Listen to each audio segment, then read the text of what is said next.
Hello, my beautiful friends. Welcome back to True Crime and Wine. If you're new here, hi, hello, welcome. I am Sherilyn, and I am so glad you found me.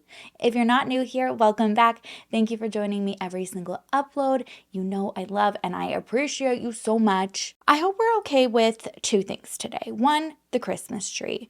I really didn't have time to get it set up for most of December, so even though Christmas is over, I'm feeling like I think it's cute and I want it to stay for a bit. Second, I need to wear a hat today. The roots are really bad. Lots of gray coming through.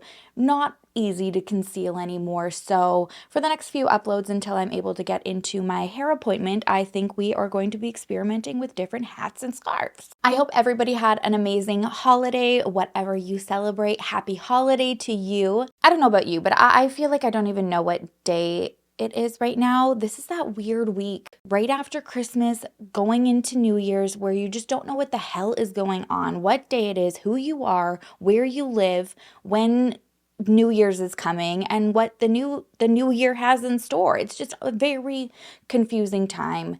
And maybe also it feels like that because we're reflecting, I'm reflecting on the past year and not acknowledging that we're going into a new year yet. I don't even know what I'm saying right now, you guys. That's how lost I am. It's the point is, it's just a weird week. I've been like, okay, look at what we accomplished this year. What's the plan for the new year? What day is it? Because I still have to make content that I kind of forgot about because I just always assume this week is a write-off, and it's not even when I had a job where I was working for other people.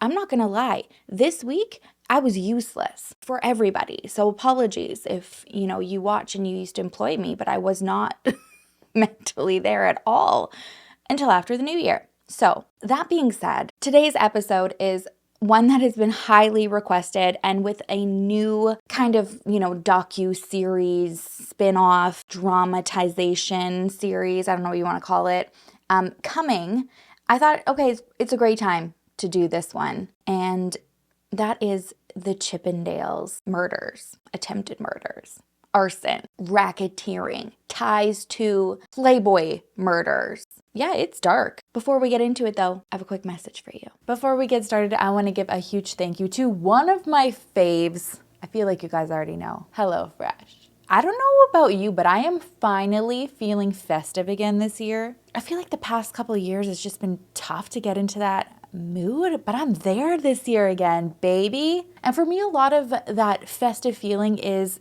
cooking and baking. And I am really disappointed in myself that I never thought of this HelloFresh life hack of having a little meal prep elf on hand to help, the elf being HelloFresh. Rookie mistake, one I won't make again in the future. I mean, I know that they're always on point with their season selections. Right now, they're in their festive eats era. So you can choose from a bunch of holiday inspired dinners. You can do some seasonal add-ons, even desserts. So just kicking it up a notch and having them help you and making it seem like you're just on the ball this season makes the whole experience that much more enjoyable and easier. There's a lot of flexibility here. I mean, you could be hosting a holiday party. Maybe you've just been asked to bring a little side dish and some snacks. Who doesn't love being the one to bring a charcuterie board and dessert? Another thing that makes me feel better about leaning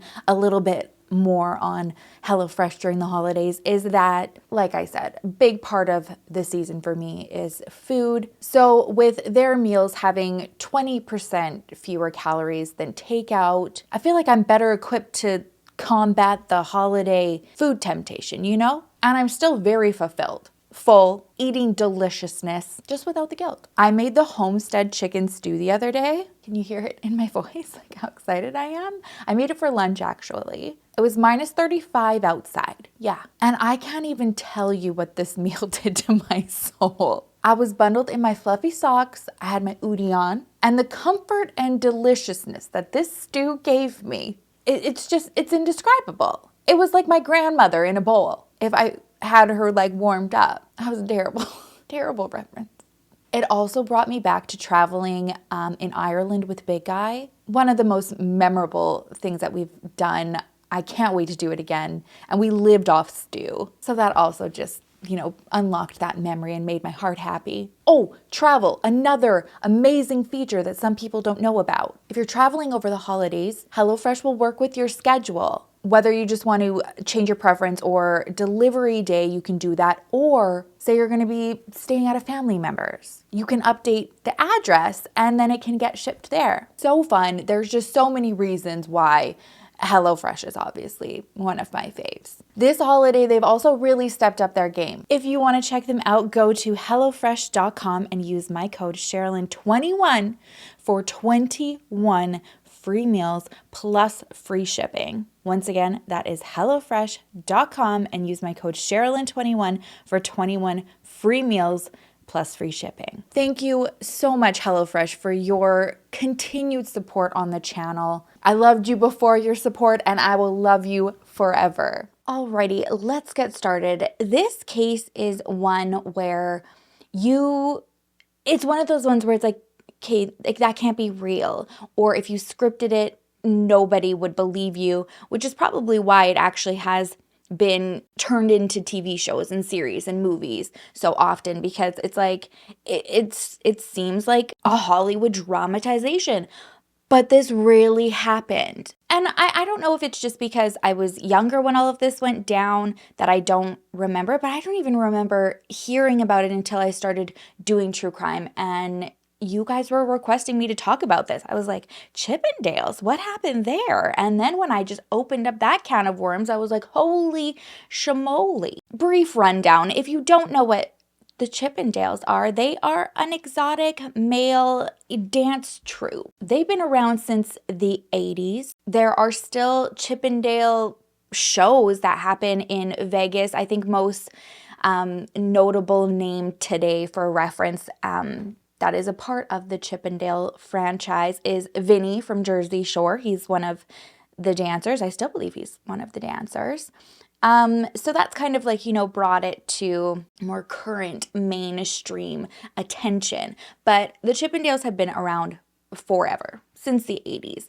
And when they came about, it was like women didn't really have anything that was geared towards them. So the Chippendales just like brought out this side of all of these women and homemakers, moms, wives that wouldn't really talk about or, go out there and publicly say, I'd love to be able to see some well-built, greasy, not greasy because they're slimy, but like oiled up dudes take off their clothes in front of us. Because there was all of these other options, for men, and women didn't have anything. So this was I think it was like very empowering for women. And actually looking back on some of the interviews from when news crews used to go to Chippendales and film what was going on and the reaction from the women, it's really adorable to just see them all go ballistic, because this was the first thing pretty much that was, geared towards them, and only women were allowed in the club. And they were allowed to just, like publicly unleash their inner wild child and talk about their fantasies, which wasn't really done a lot then, really, up until that point. I think one of the biggest surprises in terms of learning about how Chippendales came to be was its founder for me. I guess I don't know what I was expecting. I think I was expecting maybe somebody who looked like a Chippendale, but that wasn't the case. The creator of Chippendales was a man named Showman, or he changed his name later to Steve Banerjee. Steve Banerjee was born in Bombay, India, now known as Mumbai, in 1947. And he was a fourth generation printer out in India. I think it was always his family's expectation or just assumption that he was going to take over the family business as well and carry it on. But he always wanted to leave India and kind of pursue that like all American dream. It's around the early 70s that Steve decides he's going to go and explore the world, go see what's out there. He actually really did want to travel also, so he went and did a brief little stint out in Canada. And then ultimately he settled down in Playa del Rey in California, close to Los Angeles. When Steve got out here, he was ready to take on the world and do anything that he could to make his dreams happen. He didn't even speak English when he arrived, so he teaches himself English, and he tries to apply this entrepreneurial mindset that he learned from his family by wanting to start his own businesses. Since he didn't have the capital to do that, he started off working as a janitor, and then he tried to open up some gas stations. And even though he, essentially had his own businesses, that doesn't always mean that you're going to be successful. And it wasn't bringing in the success that Steve had his eyes set on. He was looking up to people like Walt Disney and Hugh Hefner. He actually wanted to make some form of like adult amusement park in the future. So I guess, kind of combining those two guys' ideas. But that was the success level, that long-term success, generational wealth from a name that he was wanting to make for himself. Now, this is the 70s. So big thing in that era was the nightlife, right?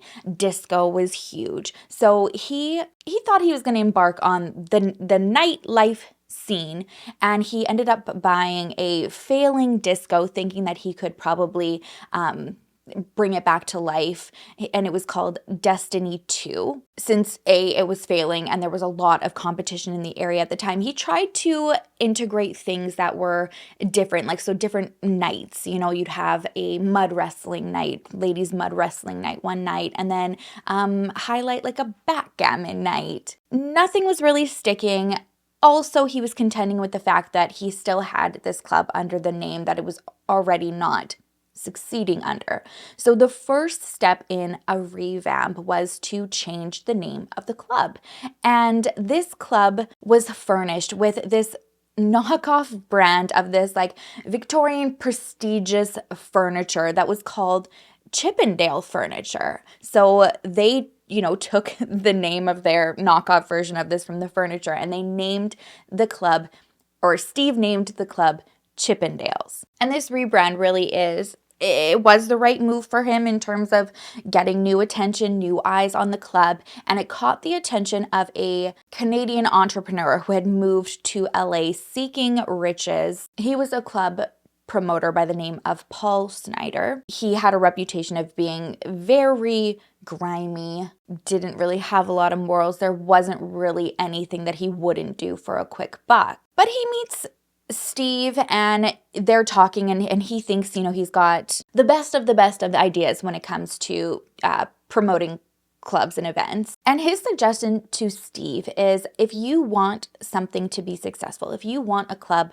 to be successful, you need to appeal to women. You need to make this club all about women. His suggestion was to hire males who were willing to dance and remove their clothes. So Steve was like, I have really nothing to lose at this point. Let's give it a go. And they went out, hit the beaches, they hit gyms, scouting dudes, seeing if anybody was willing to go and, try out this new venture with them. They got a group of men, advertised by just, printing flyers and just mass handing them out everywhere that they could. And on the first night that they did this exotic male show strictly geared to women, over 600 ladies were there the first night. And I'm just going to put that out there right now. The proof is in the pudding. I've always said, if you want to have a business, cater it to women or pets. There is nothing that women or people with pets won't get on board with. And so this was just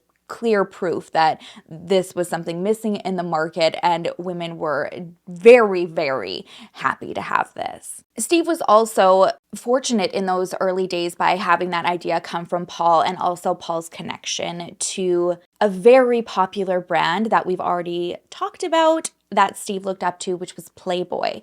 If you are somebody who follows a lot of true crime, you probably recognize the name Paul Snider. He was the husband of Playmate of the Year, Dorothy Stratton. Her story is so tragic and a whole video on itself. But Dorothy was really intricate in Chippendales having the success that it did, not only because she was Paul's wife, so she had that in and that connection to Hugh Hefner, but she also had the idea of turning the Chippendales not only into just like a strip fest, but a theme, kind of like the Playboy bunnies had, where they had the collar and they had the cufflinks. And so by having Dorothy's connection to get permission from Playboy and Hugh Hefner to kind of do the same thing, and pay homage to Playboy through male dancers, I think that was really huge in setting that brand apart, but for women, but still having that connection,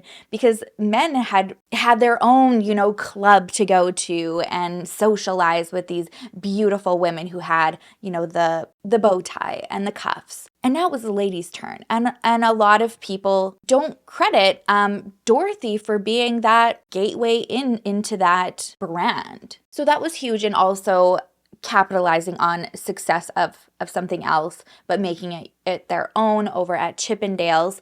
And it was given the go-ahead and the approval from Hugh Hefner.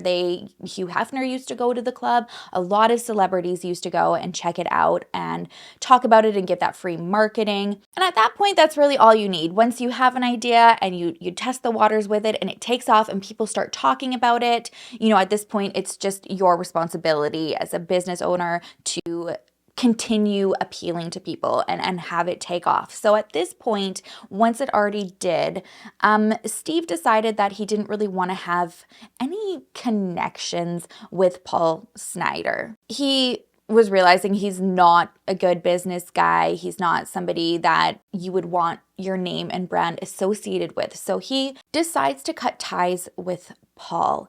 And many people think that this was a crucial turning point for Paul's life spiraling out of control, because not long after that, he and Dorothy separate, and she starts seeing a popular director at the time, Peter Bogdanovich, and that blow to Paul's ego was too much for him, and in 1980 he killed Dorothy and turned the gun on himself as well. And it's just so unfortunate, because her career, I think, was already thriving and really, really going to take off, and he robbed all of her chances of that happening. So although that wasn't directly associated to Chippendale, it's like one of the tragedies that is closely associated with it. Steve was seeing money like he could not ever imagine, I don't think. Allegedly, there were areas in his yard where it was just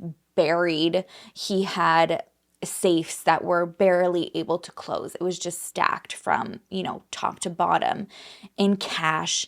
And he was able to get money a lot faster than he was supposed to if he would have followed like capacity rules, because he was just packing his bar by over like 400 bodies and then were allowed. And he just didn't give a crap about any rules or guidelines, because anytime the police would show up or the news crew would be there to report on this overcapacity story, the next day the club would be packed with like almost double from the night before. It was even busier. So it was just like free marketing, free publicity for him. And initially, in their very early days, they definitely had some rules and regulations to work out in terms of like the content that they were providing. I don't think that he didn't really have like a path or know where he was going and how to make the brand very appealing, but not lewd. Very early on into the show starting, I think it was like 3 shows in, the Chippendales establishment was raided and 3 dancers were arrested. Allegedly, they were engaging in lewd acts. And so Steve was charged with providing entertainment without a license, because he didn't have permission to have it be that type of establishment. So they really did pivot and try to cater to women as royalty. This is when they started, exclusively using the cuffs and the bow ties suggested by Dorothy. They'd also do costumes for some performances. So now you kind of got to see like a cowboy or Zorro. And they were making it more like a show. And it was also very interactive. So that when they weren't dancing, they were walking around, but they were lighting cigarettes for the women. They were pouring their drinks. They were giving them little smooches if they wanted. They also helped host a lot of fundraisers. Even Gloria Allred had an event at the Chippendales Club in the 80s. When they finally just, got their footing and really started owning that niche of catering to women, having the costumes, not being lewd, they catch the attention of a very successful Emmy-winning producer named Nick Denoya, who wants to come on with Steve and partner and help him take this idea even further. He's like, let's make this a full-blown production. Choreographed, the guys are in sync, they know what they're doing. This can be huge, and we can franchise this.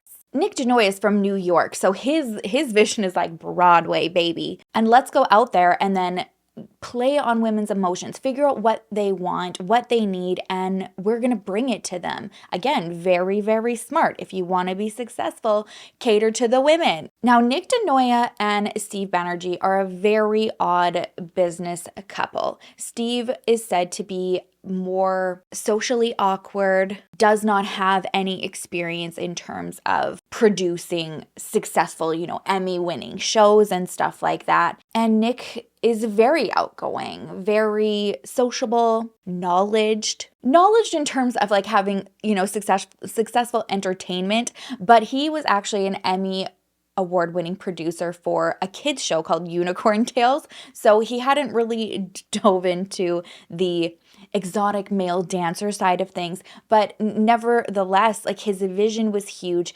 and it turned out to completely explode when he comes on as the show manager. Now the Chippendales turns into like this multi-million-dollar show, and they're opening up in New York. And you'd think for business partners, you'd see the huge benefit. It sounds like from pretty much the get-go, though, they were a very toxic duo. There was this constant battle of power and huge resentment. My understanding is this kind of started in terms of personality clashes and jealousy. Like I was saying, Nick was very popular and Steve wasn't. Steve was really insecure and resentful about Nick's charisma and his confidence and just like how outgoing he was. And then that resentment started to bubble into the success that Nick was bringing to the table, which, I guess it can make sense if somebody is insecure, but Steve was taking it very personally. He was like, oh, like he's expanded the brand to New York and its numbers are, substantially larger than the LA club. This was the time where they started going on talk shows. They were on Peter Donahue, Geraldo Rivera, Kathy Lee, and Regis. Do you recommend him going in your occupation? Well, I'd at least make him wait until he's 18. But it's a good career. The ultimate Chippendale, the man who has the style to show what it's all about, Michael Rapp. Do you have a question for Michael? What type of women do you prefer? I like a aggressive, beautiful woman. Aggressive? Not pushy, aggressive. Again, great marketing. It's being exposed. But Steve's ego really got in the way because he would just fester watching these interviews because it was usually Nick that was being interviewed and talking about it as, the creative director and the show manager. But the headline would be like Mr. Chippendale.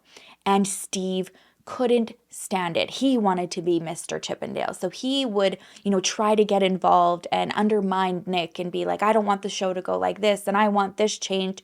And Nick was like, bro, no, this is my wheelhouse. Look at how good we're doing. And do you really care if I'm called Mr. Chippendale in an interview when you're profiting from it anyways? I think the reason Nick wanted to be involved, still stay in business, even though it was really toxic, was the obvious. He sees the success here, and he sees what he's bringing to the table and the bigger picture of what they can make this thing. So he doesn't want to, give in and throw his hands at the thing, being like, I can't deal with Steve anymore. I'm out. So they arrange to meet together and talk about things. He wants to be a part of Chippendales. He also wants to be properly compensated, because even though he's seen as Mr. Chippendales, he's not Mr. Chippendales. He's not getting the same profits that Steve is for his hard work. So they come up with this idea at a diner, and this is notoriously known as the Napkin Deal. As they're hashing out their differences, Nick proposes that they take the show on tour, and they do, like Chippendales across America, and that is going to be his baby.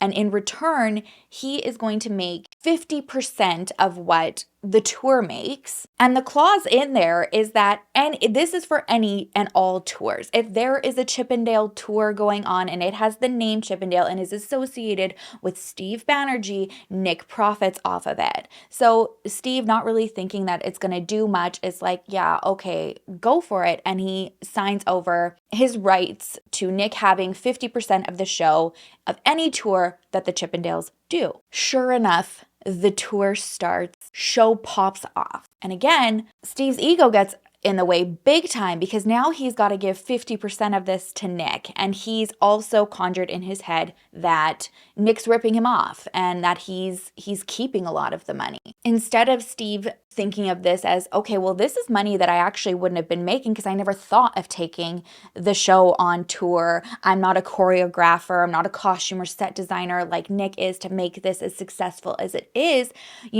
He's like, well, the Chippendale and the idea of the exotic dancers, all my idea. Like, I need to be getting more of this money. And it's really hard to see the greed and insecurity struggles that he was having, because, yeah, he wasn't bringing certain things to the table, but it's a shame that he couldn't own the really good things that he was doing. One of the most profitable components of the brand was the merchandise, especially calendars. And this was all Steve's idea, and he had full control of, and this is what he came up with. This is also a very good lesson to be had for when people are just, too much in their head, trying to do too much, trying to have control over too many things, and just instead of owning what they know that they're good at and allowing and hiring other people to do what they're very good at.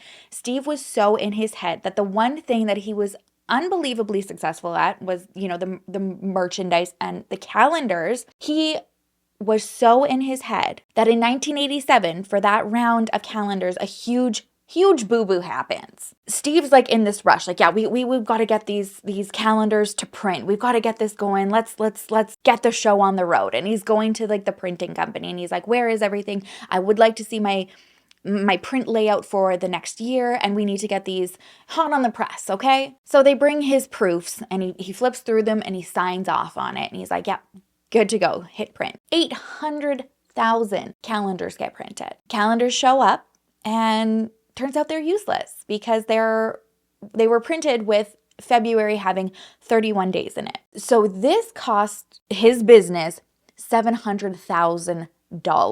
Side note though, when I was researching this, I was like, whoa, okay, calendar business is lit, because that's a really good profit if you don't fudge up. We're learning a lot, I guess, wanting to start a business, cater to the women, cater to the pets, cater to calendars. Although I guess everybody has calendars on their phones now. There's nothing like, like bringing it back to just like something tangible that you can hold in your hand and just like write on and erase.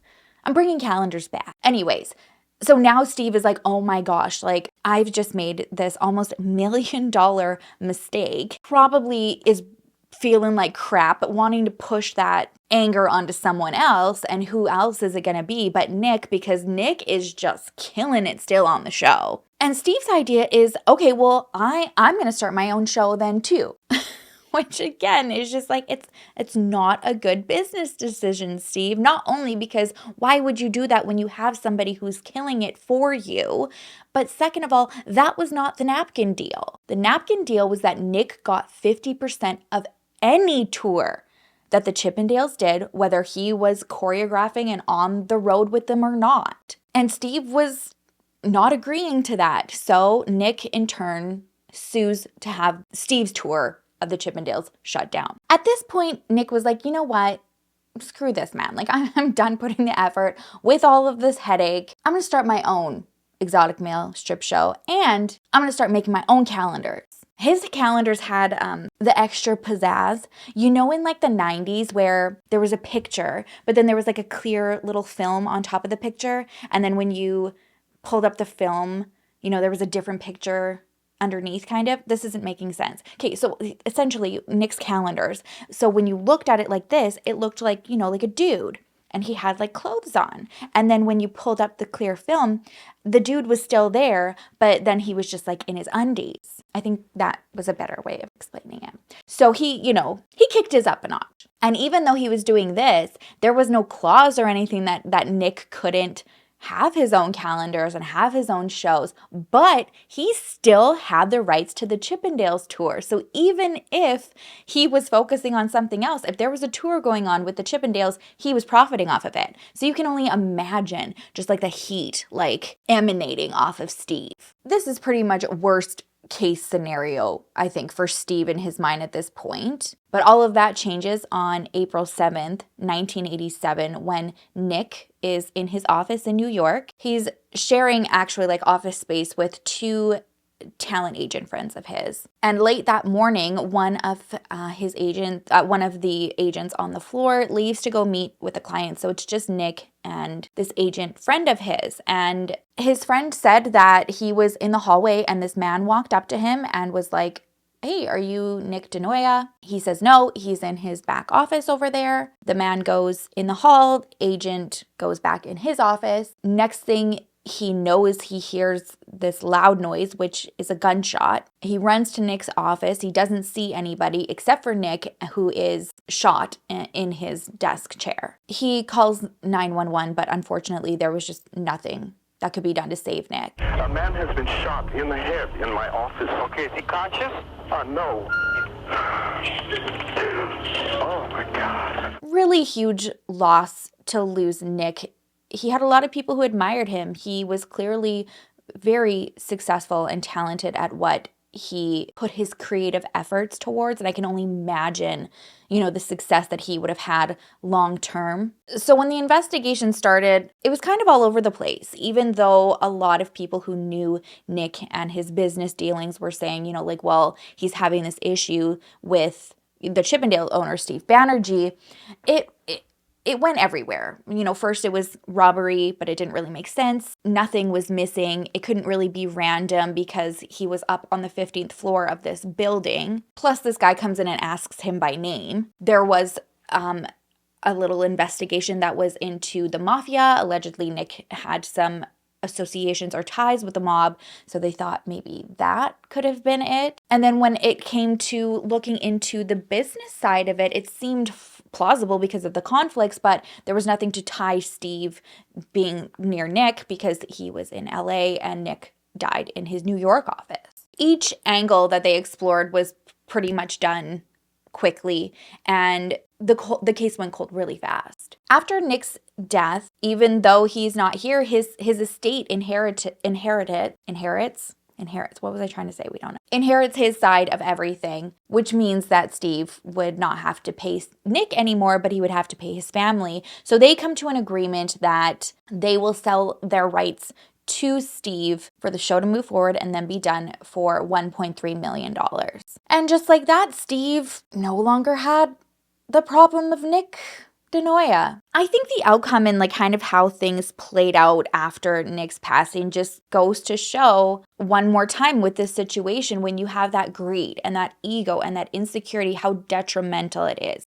I think it was around, like, this is where it really showed how far gone Steve's morals were. It was just bad decision after unethical decision. The LA Club ultimately gets shut down because they had been sued for burning so many bridges and breaking laws and disregarding public safety codes. It got to the point where he ultimately lost his license and any ability to reapply. He was also sued for racial discrimination when a law student and his friends had heard across the rumor mill that the club was pretty obviously not allowing black men into it. So it kind of shifted from where it was only females on the, strip nights, to after the dancers were done their performance, the club would open up for men as well. This was to drive up the sales even more by catering to, like the bar side of things. But he was allegedly openly discriminatory, telling his bouncers, do not let black men into the club because then the white women won't come in and spend money. So Don Gibson, who is a black law student, gets wind of this information. Him and his friend decide to do a little sting operation. And so they get dressed up and they dress Don up significantly more successful than the friends. He's got like a little suit going on and the friends are just kind of like chilling out. And Don goes first and he goes up to the bouncer. There's nobody in line. There should be no reason why he can't go in. And the bouncer says, you can't come in unless you have a membership card. And he's like, okay, I didn't know that you required one. And really didn't give him any steps to acquire one. So he leaves, and right after him, his two male friends who are white go up to the doorman. Literally, the door just opens right up and they get the stamp and they go in. So they immediately turn around, go out, get Don, and the three of them come up and they're like, what gives? And he's like, oh, well, he didn't have a membership card. And they're like, well, neither did we. Why did we get these stamps and he didn't? So they're like, you're racist. We'll be back. Like I said, Steve ended up settling for $80,000 in this case. And there was also the promise in court to hire more black employees. But Don Gibson was able to kind of give personal experience of what happens to somebody when they cross Steve Banerjee. And it was right when he filed the suit, he gets this call from a employee that's working at a car rental place. And the caller on the line is like, I think you wanted to see what we just found in one of our rentals that was returned. What ended up happening was this PI that was working for Chippendales ended up leaving this file folder in this car that he rented. And it was like this full file on Don, tracking his every move, and then a plan on there to set him up with a sex worker, have this woman plant drugs in his vehicle, and then use it to blackmail him into dropping the suit against Steve Banerjee. Don goes to court though, and he is like, I am not budging. He had enough proof because him and his friends actually took photos of that evening of how he was dressed, and then photos of their hands with the two of them having the stamps and Don not having one. So ultimately, Steve knew that there was not really anywhere he could go with that besides settling, especially now that Don knew that he was trying to blackmail him. So even though at this point the LA club was shut down, New York was still open and it was very successful. It was doing well. And, when business ideas prove to be successful, you have competitors who want to get in on the same success. And so that's what was happening. More variations of Chippendales were opening up and expanding all over. Eventually, a former Chippendale dancer actually moved to England and started his own club called Adonis. And he even approached some of the top dancers that were in Chippendales as well to move to England and dance as a competitor. And they did. And when Steve found out about this, you can only imagine how livid he was. It's the FBI who actually, find out how Steve deals with these situations. It's 1991, 4 years after Nick Denoya's murder. A man who is simply known as Strawberry reaches out to the FBI and says that he has been hired to travel to England. He has a list of names who happen to be former Chippendales dancers and cyanide poison to kill them. When they interview Strawberry, they find out that he was hired by a guy named Ray Cologne. And when they look into Ray, they're like, well, what the heck? Why are you wanting to poison these dancers with cyanide? He had no connection, it seemed, to the dancers, and he was a retired cop. They raid his house, though, and sure enough, he has enough cyanide in his home to kill around 250 people. How do you get that? He's arrested, but still, they don't get any information from him about why he wants these men dead. It's not until he stays in jail for about 7 months that finally he's like, all right, I want to talk. This wasn't my idea. I hired Strawberry, yes, but I didn't have the motive to do this. I was actually hired by somebody else. His name is Steve Banerjee. And that's really all of they needed at this point. They're like, this is finally the tip that we need to piece together what Nick Denoya does, because he likes to hire people and have an alibi and be out at lunch while your business partner is getting killed in New York, which is exactly what he had solicited Ray to do. This wasn't the first time that Steve had hired Ray to carry out a murder plot. Ray had been hired to kill Nick Denoya, and he also enlisted somebody else to do that, a guy named Gilberto Rivera Lopez. Sadly, he didn't go to the FBI like Strawberry did, and he was the one who ultimately did kill Nick. So to try to lighten any consequences Ray might have, he agreed to work with the FBI and get a confession out of Steve, something that ended up proving very much easier said than done. He was caught in 1991, and he wasn't able to go and track Steve down and get him to agree to meet with him until June 23rd, 1992. On this meeting, they meet at an IHOP, they go into the bathroom, and any question that Ray has for Steve that could potentially be incriminating, Steve is just writing the answer down on a Post-it note, and then he shows it to him, and then he rips up the Post-it note, and then he flushes it down the toilet. Like,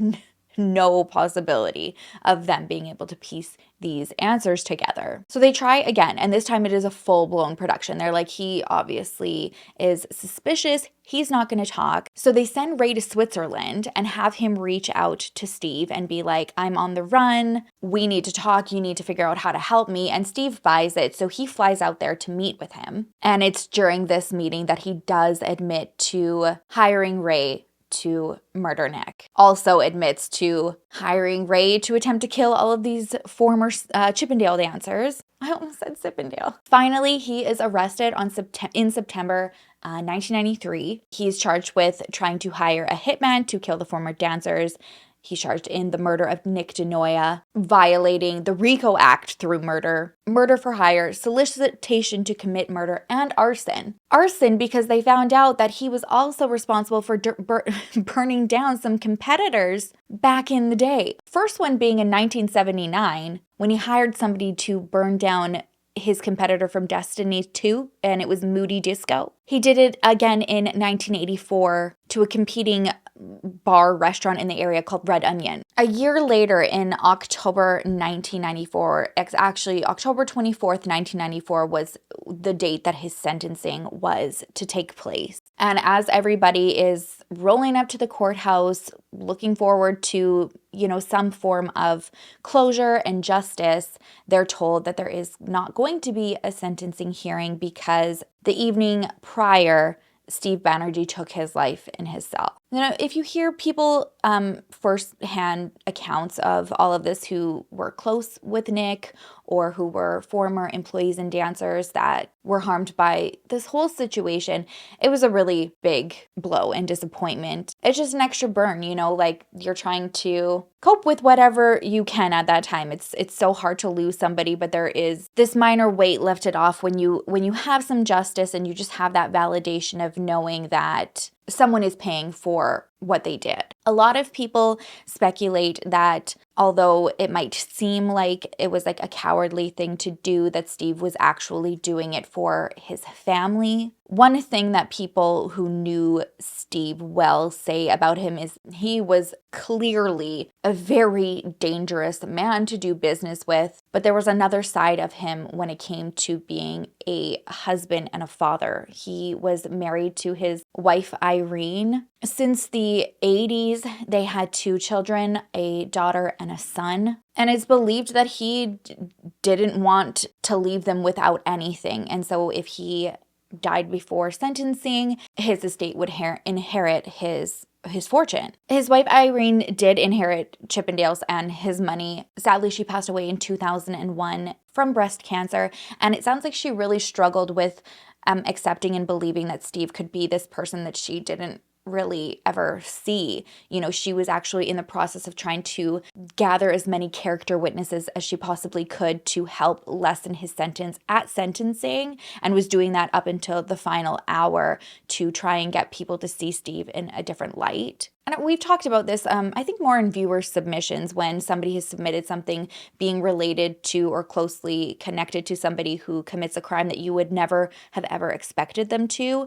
We don't ever talk about that, you know, those surviving victims as victims, but really oftentimes they are. They don't know this side of somebody. They don't know or can't believe that they would be capable of committing something so horrific and being charged with these murders and attempted murders. They just don't want to see their loved one in that light. So it's tough. Today, Steve and Irene's children, Lindsay and Christian, are still alive, but they don't have any ties to the Chippendales. It sounds like his son is trying to follow his footsteps in making a club of his own.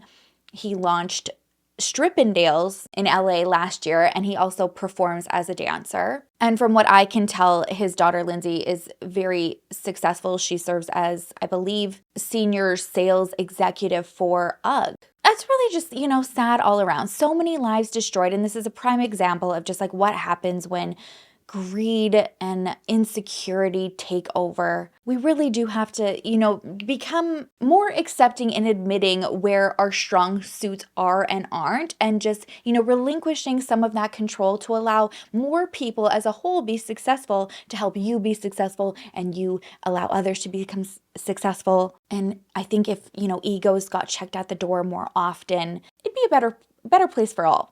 And this story is a prime example of that. All right, that is it for me today. If you haven't already, please don't forget to like and subscribe. It means the world to me. I already know that you know I love and I appreciate you so much, but I need to continue to tell you so that you just don't ever forget it. I'll see you in the next video. I will miss you terribly. Until then, make sure to love each other, love yourself, and I will see you soon. Bye.